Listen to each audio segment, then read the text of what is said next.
Okay. So in the shlokas usually starting when we start any particular Mangala Slokangal அப்படினு சொல்லுவோம். ஸ்டார்டிங்ல before we start any study, any scripture, எந்த ஒரு இது எடுத்துனாலும் ஒரு work that you're paying attention to, it is always good to start with some Mangala Slokams. Okay. அது ஏன், why do you think it is required? Why do you think, maybe நீ கொஞ்சம் conversational வச்சுக்கலாமா இன்னைக்கு? So feel free to give your ideas, add your ideas, respond. Startingல எதுக்கு ஒரு மங்கள ஸ்லோகம் சொல்றோம் எதை எடுத்தாலும்?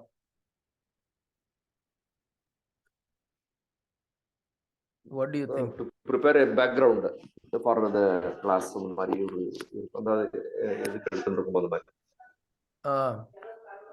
Correct. So to actually tune yourself or to align yourself towards what you're trying to do. இப்போ நம்ம ஆஃபீஸுக்கு போறோம்னா எழுந்துட்டு கார்த்தால கிளம்பி ரெடி ஆகி ட்ரெஸ் பண்ணிட்டு prepare yourself in a certain way to go to the office. அதே மாதிரி ஒரு மீட்டிங்க்கு போறோம்னா you try to prepare yourself in a certain way. ஆஃபீஸ்லயே கூட பார்த்தேன்னா ஒரு மீட்டிங்க்கு போறோம்னா நோட்ஸ் பார்த்துப்போம், அது பார்த்துப்போம், கலீக் கிட்ட பேசிப்போம், எல்லாம் பேசி வச்சுப்போம், and then you go into a meeting. கரெக்டா? That is how you're supposed to. When essentially for it to be fruitful, அது effective-ஆ இருக்கிறதுக்கு you do some preparatory things so that what you're trying to do becomes more effective, more meaningful for you. Correct? That is the idea. So in the same way, these initial shlokas are important because directa, when you jump into the subject matter, maybe your mind is not aligned, maybe you have done some other things. Where ஏதாவது நம்ம வேலை கேல பண்ணிட்டு வந்திருப்போம், we would have probably watched a movie, we would have probably seen television, we would have probably had a conversation at home, we would have finished our office work, we would have been doing household chores, you would have been helping your kid with something or whatever. Your mind is into variety of things, correct? At the home front, at the office front, or whatever. When you're coming to sit down to do some study, understand something which is a slightly something that is a little more deeper to understand, you need your mind to first come to a certain level of tuning. Correct? That tuning happens through this process. So whenever we do this Mangala Slokams or whatever at the start, these Slokams are important. In fact, நீங்க உபன்யாசம்லாம் if you have attended some upanyasams and all, you will see the starting Mangala Slokas will go on for a long time. It goes on for like 3 to 5 minutes. Mangala Slokas go on for a long time because it is essential that you do those shlokas so that you tune your mind and prepare yourself to receive the upanyasam properly. Okay, so that is the idea. Now, what shlokas should we say? You can chant whatever shlokas. எது வேணாலும் chant பண்ணலாம், as long as the shlokas help you tune yourself to connect to that subtler aspects within you. What I mean is, there are gross aspects in you, subtler aspects in you. The grosser aspects are the ones that you use to engage with the world. Correct? The gross aspects are what you use to engage with the world. Your 5 sensory organs: eyes, ears, nose, touch, skin, smell, taste. These karmendriya and the jnanendriyas that you use to engage with the world, and the karmendriyas with which you do action. You require these to engage with the world. But to engage with yourself, what do you need? All you need is just yourself. You don't need anything else.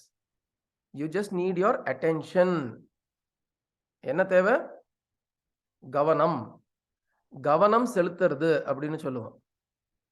As a term. கவனம் செலுத்துறது, which means paying attention. So all you need to do to be able to engage with yourself is to pay attention to yourself.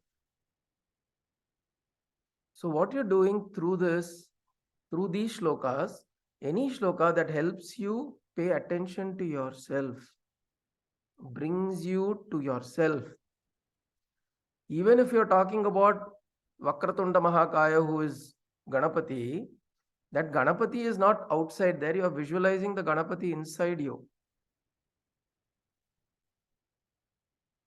So this process where you're training yourself, you're tuning your mind to engage with yourself. This is very important. Remember, we are not engaging with some entity outside. We are engaging with ourselves. That visualization of Ganesha is inside me. The visualization of Guru is inside me. The visualization of Dakshinamurti, Sadashiva, Narayana, Mahavishnu, Devi, Mahalakshmi, it's all inside me. Why? So that through this imagery, you can engage with yourself. You can talk to yourself. So, these shlokas are built, or these shlokas are required at the start. Even at home, when you're trying to sit and do your dhyana, your meditation, your sadhana, always give yourself 2 to 3 minutes to settle down. So this is the process where you're settling down within yourself. You're settling down. So always give yourself a little time to settle down, so that what you're doing, what you're going to do is going to be effective. Okay. So the first one is what? Vakratuṇḍa mahākāya sūrya koṭī samaprabha nirvighnaṃ deva sarva-kāryeśu sarvadā. Vakratuṇḍa mahākāya sūrya koṭī samaprabha. So this is a reference to Ganapati, because his tusk is broken. Vakratuṇḍa mahākāya, he's got a big body and he is brilliant like the sun. Sūrya koṭī samaprabha. Nirvighnaṃ, may you remove all obstacles. Nirvighnaṃ kuru. For whom? For me. May. Nirvighnaṃ kuru. May. For me, you remove all vignaṃ, all obstacles. O deva, deva, sarva-kāryeśu sarvadā. In all that I am going to do, in all the works that I am going to do, sarvadā, always, you be there to remove the obstacles. Obstacles, there are so many different kinds of obstacles. In fact, ஒரு session இப்போ மாதிரி session பண்றோம், இதுக்கு வரதே நிறைய obstacles இருக்கு நமக்கு. இந்த செஷனுக்கு வரதுக்கே there are many obstacles. You make up your mind to come here. That is if you have to engage in Bhagavad Chintanam or going deeper within yourself, if you're wanting to do that activity also, you require grace. You need somebody to remove the obstacle. If you're going to sit and do dhyana, you need somebody to remove that obstacle that disallows you from doing dhyana, from doing your sadhana. We always think that I want to do, I want to do, I want to do. But a lot of times, I want to do, but I'm unable to do. Appadina varudilla. That's because there's something that is creating obstacles from you not doing. So you pray to that Ganesha so that you do. Which means your resolve is not stopped by something else in the environment. Sometimes your resolve itself becomes less impactful. Now I make a resolve, slowly the resolve itself falls off. So that also shouldn't go away. At the same time, when I make a resolve to do something, the external environment obstacles should also not occur. Oh Deva, one who is Surya Koti Samaprabha, is like the Prabha, your glory is as powerful as koṭī sun, 1 crore suns. Surya koṭī, samaprabha. Your prabha or your glory is as great as 1 crore suns. O deva, you be there, sarvadā you be there, always you be there to remove nirvighnaṃ. Kuru, nirvighnaṃ kuru, to remove all obstacles, sarva-kāryeśu, in whatever I do.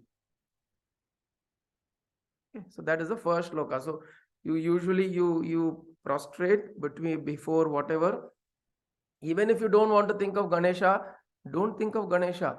Think of your deva also. That is okay. Think of your devata, Devi, whoever it is, and tell her that I want you to remove obstacles, that I am resolving myself to do this. Help me remove the obstacles. You do that, okay? And then we go to the Guru. So first we do the Ganapati or the Ganesha to remove obstacles. Then you go to the Guru. The next 3 shlokas are on the Guru. Tasmai śrīgurave namaḥ, tasmai śrīgurave namaḥ, tasmai śrīgurave namaḥ. So after you're seeking obstacles to be removed, now you're seeking the Guru so that you may receive the wisdom, receive the understanding. See, if my wife is wanting to teach me how to make coffee, okay, எனக்கு coffee பண்ணணும், coffee பண்ண தெரியல எனக்கு, coffee பண்ண கத்துக்கணும் எனக்கு, I want to learn how to make coffee. I go to my wife, I tell my wife, oh, tell me how to make coffee. Okay, first thing is she needs to be in a good mood to acknowledge that, oh, my husband is asking me to help him to learn, so let me help him to learn, let me teach him. அப்படிங்கிறது she should think. And before that, my resolve to go and learn coffee itself, there should be no obstacles. Okay, no obstacles. It should not happen that my wife is sleeping or she's taking shower or she's doing something else, she's gone out. Who am I going to ask? There's nobody to ask. So obstacles are not there. So it's all ready, all set, I can go and ask. Now when I go and ask, she should be ready, she should be willing to teach. Then when she's willing to teach, then I should be able to receive that knowledge. So the Guru Vandanam that we do, Guru Vandana is you're beseeching the Guru. You're asking the Guru, oh Guru, please provide me with this ability to receive the wisdom that you're going to teach me. That I'm going to receive. May I be able to receive that wisdom? So the difference between here, one thing we need to remember, this is not Guru, okay? In vakratuṇḍa mahākāya, it is not Guru, it is Kuru. Nirvighnaṃ kuru me deva. Nirvighnaṃ, which means make my vighnam as nirvighnaṃ. Whatever vighnam is there, make it as no vighnam, no obstacles. Make it kuru. Kuru means to make, to do. Okay. So the first one is nirvighnaṃ kuru me deva. The next 3 are gurave namaḥ. So here you have Guru. Here it is not Kuru, it is Guru.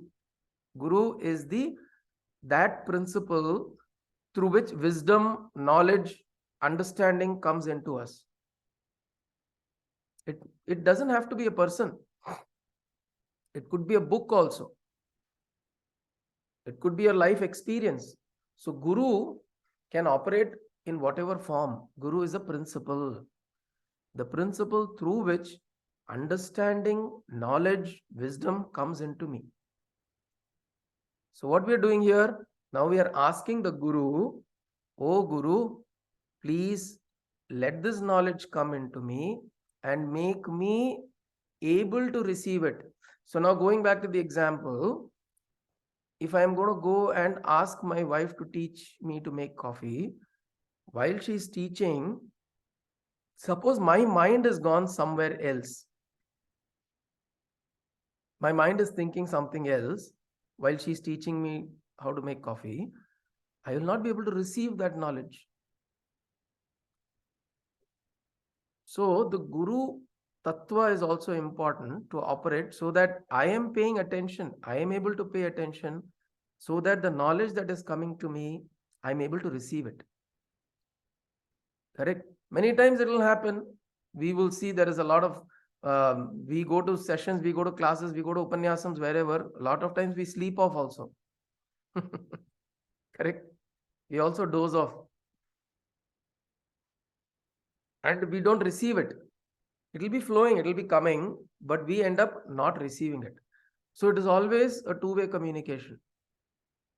The recipient has to be able to receive. So these three shlokas are to prepare ourselves so that we are able to receive this knowledge. So we say, tasmai śrīgurave namaḥ, gurave namaḥ. To that Guru I prostrate.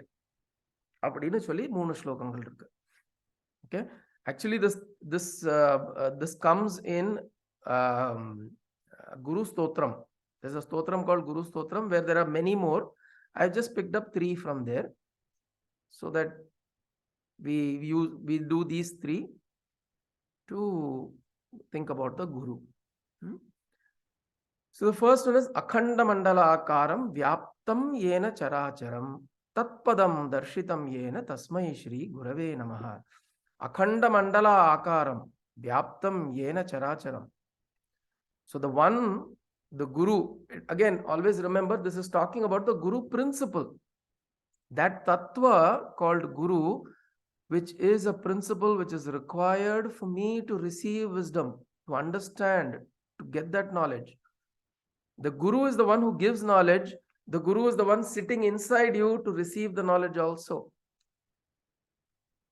If that Guru Tattva is not enabled inside you, you will not receive it. It's like you're wearing a plastic raincoat, water falling on you, it will not even touch you. Water droplets will not even touch you. So if you want to receive knowledge, that Guru Tattva should be activated inside you. So remember, when we are praying to a Guru, you're actually praying to the Guru Tattva inside to activate it. So that I'm able to receive and understand. So that Guru Tattva, how we are defining or describing it, akhaṇḍamaṇḍalākāraṃ. This Guru Tattva is vyāptaṃ. It is sarva-vyapi. It is everywhere. It is in the form of akhaṇḍamaṇḍalākāraṃ. Akhaṛam means form. In the form of this akhaṇḍamaṇḍalam. Akhaṇḍamaṇḍalam, unbroken created universe. Unbroken universe. In this universe, in that form, this Guru Tattva is spread, vyāptaṃ.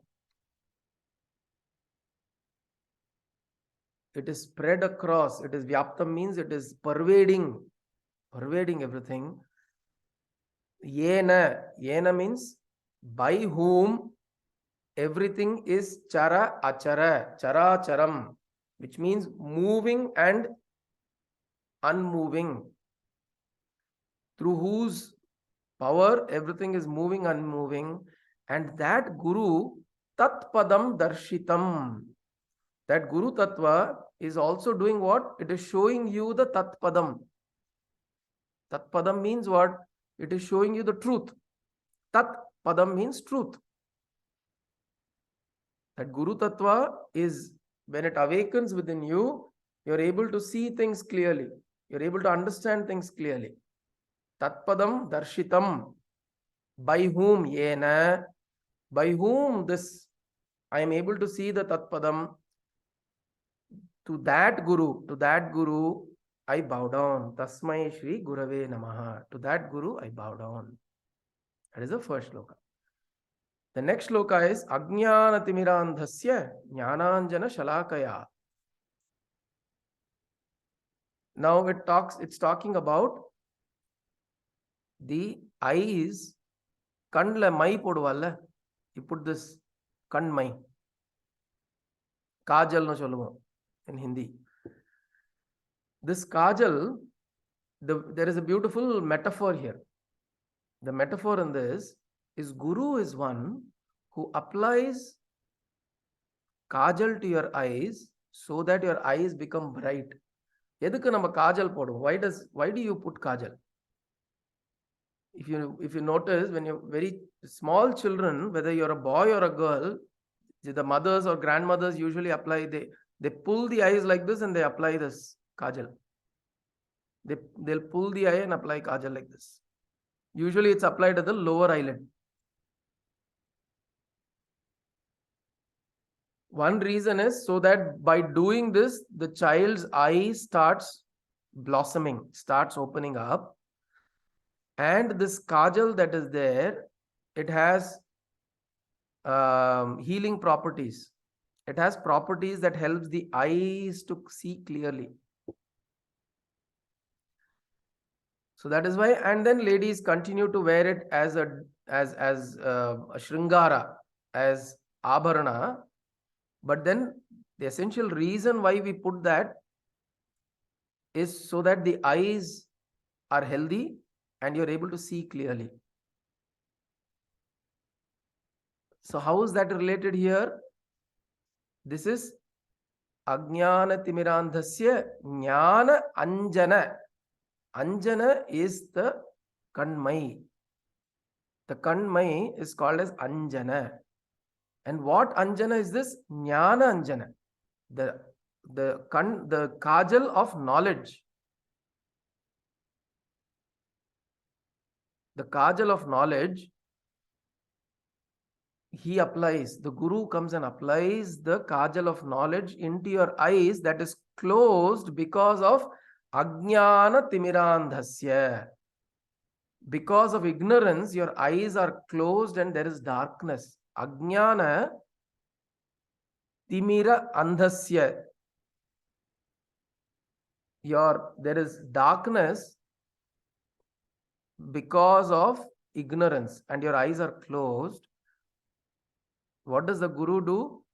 Jñānāñjanaśalākayā. He comes and applies this kanmai. He applies this kajal of knowledge.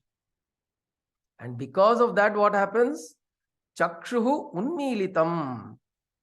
Cakṣurunmīlitaṃ means eyes open. Unmīlitaṃ means to open. Cakṣuhu means eyes. Because of that, what happens? Eyes open up. And the one who does it, by whom this happens, to that Guru I bow down. Cakṣurunmīlitaṃ yena, by whom my eyes open up. By whom my eyes open up, to that Guru I bow down. Okay, so this is the second shloka on the Guru. The third shloka on the Guru, now you're glorifying the Guru in furthermore. You're glorifying the Guru to say that gururbrahmā, gururviṣṇuḥ, gururdevo, maheśvaraḥ. O Guru, you are Brahma, you are Vishnu, you are maheśvaraḥ. Which means you are the creative principle, you are the sustenance principle, you are the destructive principle. Gurureva paraṃ brahma. This Guru alone is paraṃ brahma. There are two versions to this. There is either gurureva paraṃ brahma or guru sakshat parabrahma. You would have heard the other version, which is gururbrahmā, gururviṣṇuḥ, gururdevo, maheśvaraḥ, guru sakshat parabrahma, tasmai śrīgurave namaḥ. So Guru sakshat, which means he himself is, he alone is. Guru alone is Brahma, Vishnu, Maheshwara, and the Parabrahma also this Guru is. Why? Why is this Guru all of this? Because it is only through this Guru you know these principles. It is through this Guru Tattva you come to the understanding that there is a Brahma, there is a Vishnu, there is a Maheshwara. Like through the mother, you get to know who the father is, who your brother is, who your relatives are, who the people are. It's like through the mother you get to know. And that is why in our in the Taittiriya Upanishad also, it's Mata Pita Guru Devam. Mata is your first guru in that way, because she gives you the knowledge of yourself and the knowledge of the world. So this tattva, again, we are talking about the principle. The principle, and also if you are blessed with a physical guru, that guru, what does he do? He is the one who introduces you to the understanding of Jagat, Jiva, Jagat, Ishvara. These are the three things that we are always trying to investigate and understand. Jiva is who am I? Jagat is what is this world? Ishvara is who is the creator. We are constantly trying to understand these three things. We are trying to understand the world. We are trying to understand who am I? We are trying to understand who is this who's created all of this. And what is the relationship between these three? This is what you try to understand. So the creation, creative principle, the sustenance principle, the destruction principle, and the principle which is the parabrahma, all of that, that guru, that is the guru tattva, and I prostrate to that guru. Gururbrahmā, gururviṣṇuḥ, gururdevo, maheśvaraḥ, gurureva, paraṃ brahma. Eva means alone, only. Paraṃ brahma, tasmai, śrīgurave namaḥ. So these three are on the guru.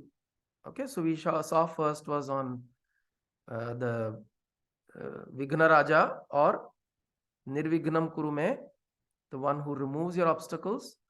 The next three are on the guru. Then, because we are doing Upanishad, we also prostrate to Adi Shankara. Okay, Adi Shankara and Vedavyasa, Bhagavan Vedavyasa. Why? Because Bhagavan Vedavyasa was the one who compiled the Vedas, and the Upanishads are inside the Vedas. So he is the one who compiled all of this. He is the one who gave the structure to all of this. And then to Adi Shankara, because Adi Shankara was the one who took it from the Vedic literature and gave commentaries on it. He was the first person to give a structured commentary on the Upanishads. So these two shlokas are prostrating to Adi Shankara and Vedavyasa. Let's look at that. Shruti Smriti Purananam Alayam Karunalayam. So it is describing, glorifying Adi Shankara. Shruti is Vedas. Smriti are all the other texts, the Dharma Shastras, the Manusmritis, all of this written by various different rishis. Those are Smritis. Purananam, Puranas. Skanda Purana, Shiva Purana, Vishnu Purana, Devi Purana. The Puranas alla irukla, the Ashtadasha Purana, 18 Puranas. All those Puranas, Alayam, Karunalayam, in whom all of this knowledge is residing. Alayam means residing. Alayam, we usually refer to Devalayam. Devalayam means temple.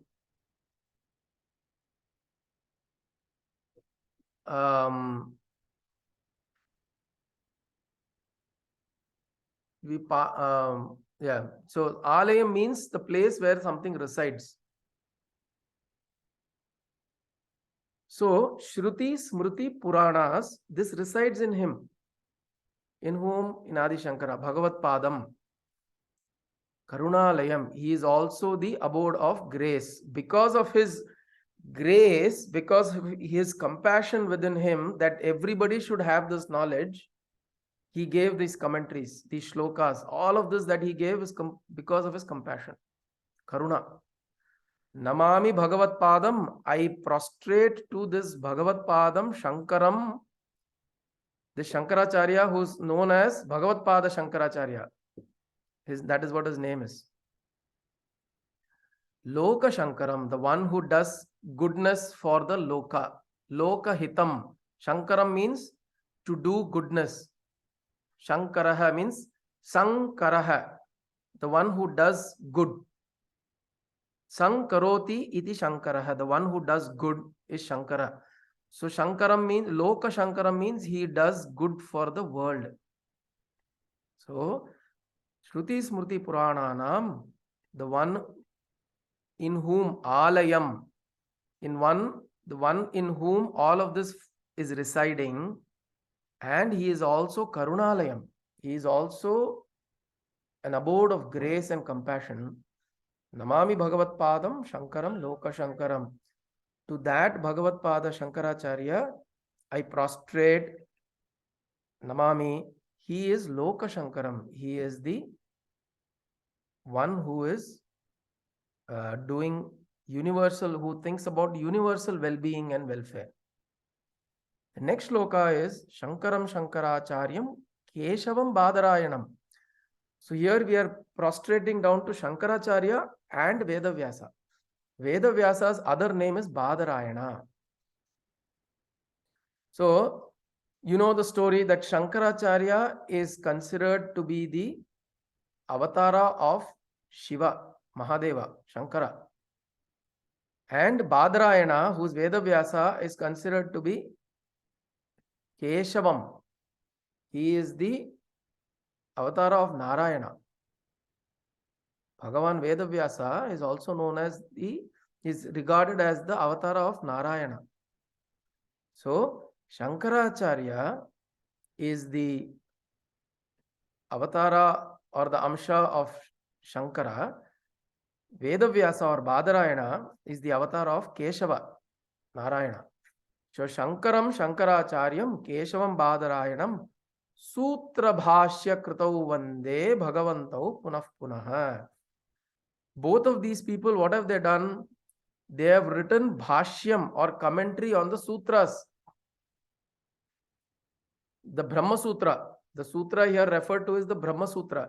The Brahma Sutra is considered to be the concise version of the whole Vedic literature, the whole Upanishadic literature. The whole Upanishadic literature, if you want to bring it and make it into a concise work, it is 500 plus shlokas of Brahma Sutra. So to study the Brahma Sutra, we have to study the shlokas, the Upanishads, everything we have to do. Only then we can go to the Brahma Sutra, because it is a very dense work of only 540, 560 verses.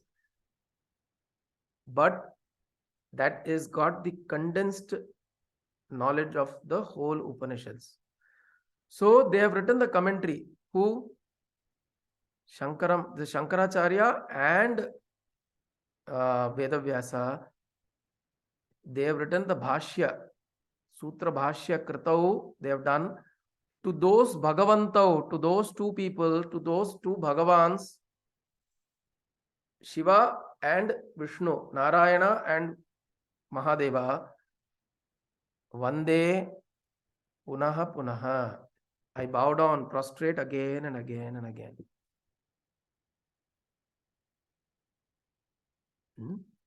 So Shankaram Shankaracharyam Keshavam Badarayanam sūtra-bhāṣyakṛtau vande bhagavantau punah punaha. To these two people who are the amshas of Mahadeva and Narayana, and who have given us a knowledge of the Vedas and Upanishads, to those two I prostrate. Vande, aham vande, punaha punaha. Okay. Then the next sloka is on Dakshinamurti. Dakshinamurti is an important figure in our tradition to show that knowledge does not require words. Understanding, transmission of knowledge or transmission of wisdom does not require words. It can be learnt, it can be understood, knowledge, truth can be understood, wisdom can be received in silence. That is represented by Dakshinamurti. In Dakshinamurti, we went through the whole Dakshinamurti stotras last year. Dakshinamurti's image itself, the image itself is representation of complete truth and knowledge, and how it is transmitted through silence, and how the Shishya receive it in silence. And all the doubts that the Sishyas have are cleared off. And this transmission happens in silence. So to that Dakshinamurti, it is important to prostrate to Dakshinamurti because words are important for us to understand. But oh Dakshinamurti, I prostrate to you, I beseech you, I seek your grace. Make me understand the truth that is hidden behind the words. The words are only a carrier. If words had truth intrinsically in them, then books will be self-realized beings. Books are not self-realized beings, right? The consciousness that is pervading the words that are coming out, that needs to be received by the conscious receiver. So the words, when they flow, the meaning of the words and the truth that is there, that the words are trying to point to, that should be received, and that can come only in the silence.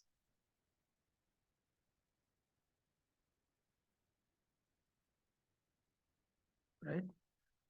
So the words are an important carrier of the truth, which can only be transmitted in silence, which can be understood only after you listen to all this. We have to close our eyes, shut our mind, sit down in silence, and then there is understanding that comes. So for that to occur, we need to prostrate to Dakshinamurti. So we are saying Ishvaro Guru Atmeti Murti Bheda Vibhagine. There are three different kinds of there are three different entities: Ishvaraha, Guruhu, Atma. These are three different entities: Ishvara, Guru, Atma. Guru shows you that you are Atma, and Guru shows you Ishvara, and Guru tells you that you Atma are the same as that Ishvara. As the Guru, he does these things. He shows you the Ishvara, the para, that is God, that is the Supreme Creator. Then he shows you, you are Atma, you are not this body, you are not this mind, you are the Satchidananda Atma. And he says, Guru also says that you, that is the Satchidananda Atma, are also the same as that Ishvara. And he also tells you that Murti Bheda Vibhagine, Murti Bheda, which means these entities, Ishvara, Guru and the Atma, are different only in form. Murti. Murti Bheda. Only in form they are different. In essence, they are not. And the final dissolution, the final understanding is, I, the Atma, I am Satchidananda Swarupa. I am the same as that Ishvara. My Guru has told me. So now I realize that. And then later I also realize that Guru, which is outside, is also here. The Guru is here. The Ishvara is here. The Atma is here. Outside, they are only forms. They are essentially the Supreme Self, the true Self, which is constantly pulsating within me.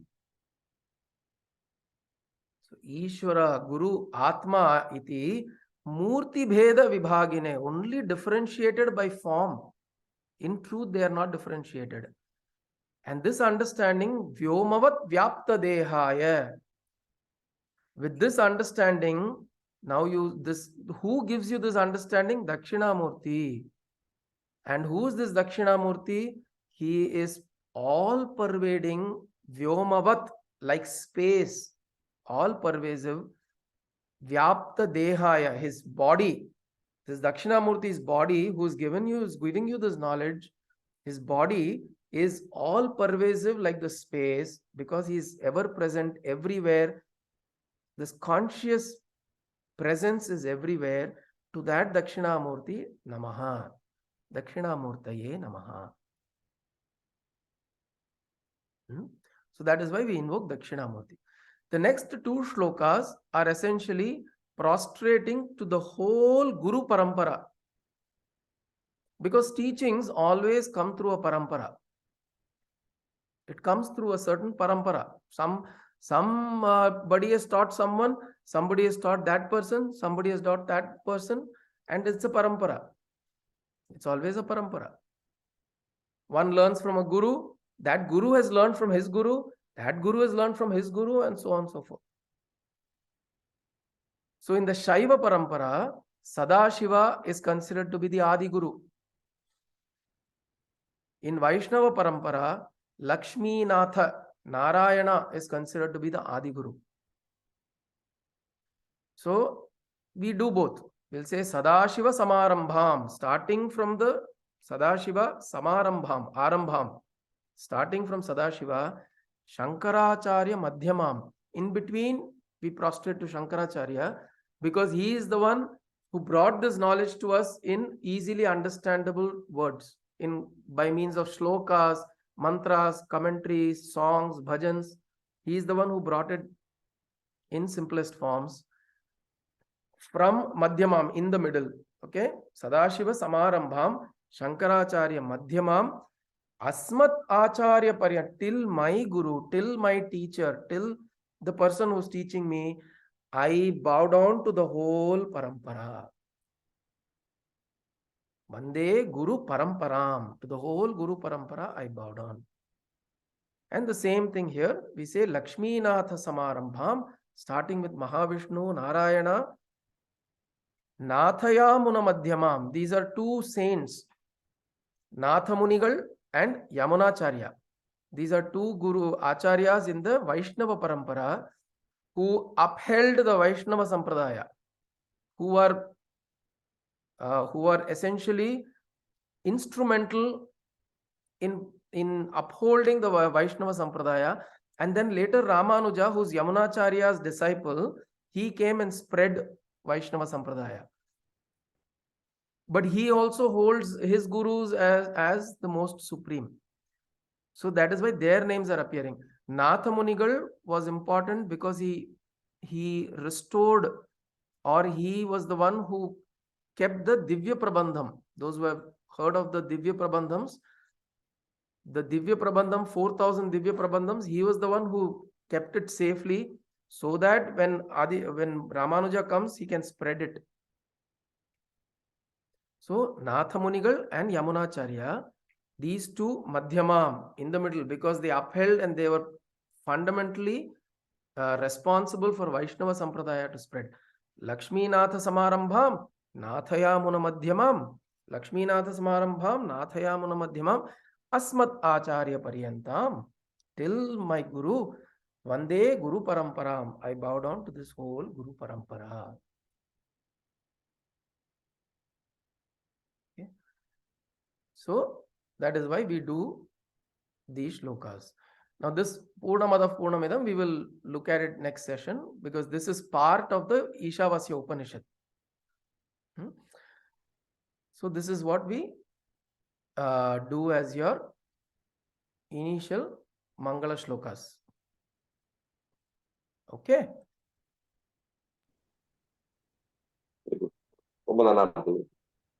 Super. So with that we will pause today. Yeah. These are important because whenever we chant this, every time you will notice that we are chanting this at the start. It is important to bring our mind, tune ourselves, understand this.